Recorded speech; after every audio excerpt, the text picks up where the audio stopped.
Hello, good morning. Bago tayo gumawa ng mango float na ating ibibenta, hugasan mo natin yung mga gamit natin, bagong biling gamit. Yan. Para malinis. Chokes. Para makasabihin nila hindi pa natin nilinisan. Ayan. Yan. Paglagyan natin ng mga ingredients natin. Bagong bili natin yan. Napahamon tayo. Kailangan makagawa tayo ng mango float, kaso yung mangga natin ay kulang pa sa hinog, hindi pa siya pwedeng gawing mango float, kulang pa ng kaunti, baka bukas po. At saka shoutout pala sa 4,796 followers natin.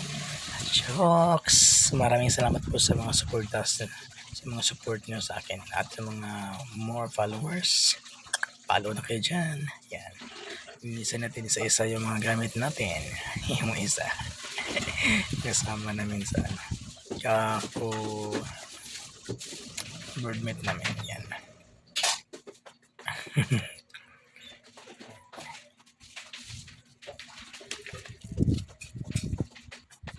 Yan. Ilisa natin yung mga tabs natin.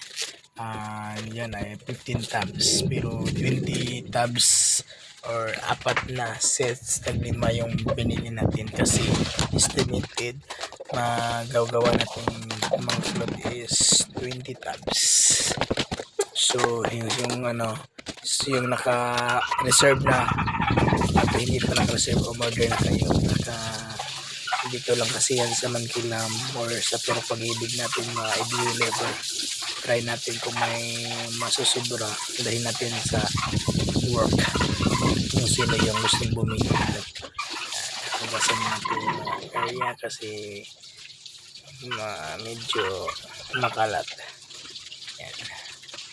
Hugasan natin sa isa para hindi amoy plastic yung lalagyan natin, kasi bagong bili yan lahat. Yan. Labi yung layer. Kita yung layer. Kita yung layer. Pwede nang ihawin. Chokes. Yan. Kailangan malinis natin yan isa-isa. Mahugasan natin isa-isa para pagdating sa customer natin ay malinis at hindi mabaho yung mga nilagyan natin ng mango float. At maraming salamat po. God bless.